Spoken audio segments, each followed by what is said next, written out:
আমারে কেউ চাইলো না। আফসোসটা না খুব মারাত্মক। আপনি দেখবেন আশেপাশের কত মানুষই তার প্রিয় মানুষটার সাথে ঘুরছে, সুন্দর সময় কাটাচ্ছে, কেউ কেউ আবার বিয়েও করে ফেলছে।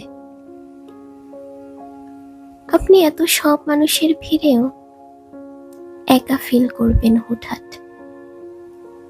আপনার মনে হবে আশেপাশে এত মানুষ, তবুও আমি একা। এমনটা তো না হলেও পারতো। কিছু কাছের মানুষ থাকতো, ভালোবাসার মানুষ থাকতো, কেউ খুব করে চাইতো। না, এমন হয় না সব সময়। কিছু মানুষ থাকে যাদের কেউ কখনো চায় না। আমারে কেউ চাইলো না, এই আফসোসটা না তাদের থেকেই যায়।